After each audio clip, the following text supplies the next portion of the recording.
Here I'm going to test some fuses. I wanted you to get a little better look at what I was doing here. In the previous video you couldn't see the fuses real well, and in the presentation I talked about the test points on top of these fuses, and you can see the little pieces of metal right here on this fuse, and that's where I test the fuse. And I'll zoom back out here, and you'll see that when I go through and test the fuse, the light lights on both sides of that fuse, meaning that the voltage that comes into the fuse is getting to the other side of the fuse.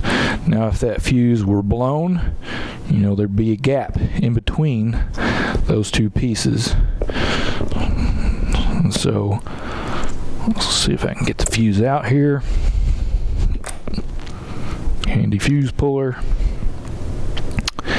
And you see the strip inside, you can kind of see it. It's connected both sides of the fuse. If that were burned in half, then I would only get a test light on one side of that fuse. And I'll kind of hold that up there. You can see the test points on top of the fuse. So I always recommend checking fuses with a test light, because as I said before, checking with a test light gives you two pieces of information. It tells you, one, that the fuse is good, and two, that the fuse has voltage on it. Now the textbook will go through and tell you that it's acceptable to go through and check a fuse with an ohm meter. And so right there I've got my ohm meter on the fuse. Alright, now you can see the meter. And so I'll put my leads across the fuse, and I'm checking resistance across that fuse. And yeah, that tells me that the fuse is good, but I've got these fuses over here in the power distribution center. Well, these fuses are good, but I'll turn the key on. If I go through and put a test light on them, my light doesn't light up.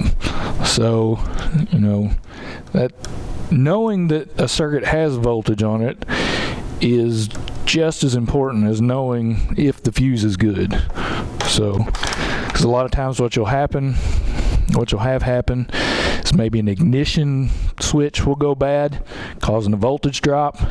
And if you go through with your test light, you'll see that maybe this row over here lights up real bright, but then you might get to this row over here and that test light will light up really dim, and so that'll indicate that you've got a voltage drop somewhere. How much voltage is on that fuse? I don't know, but my trained eye can tell that I got a bright light over here and a dim light over here, indicating that there's a problem somewhere.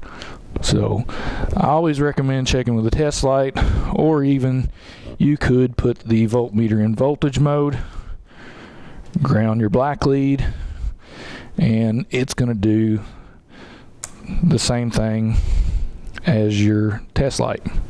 You just got to be able to see it and read the numbers. And I like a test light. It's faster. It's kind of dummy proof almost. So those are some tips on testing fuses.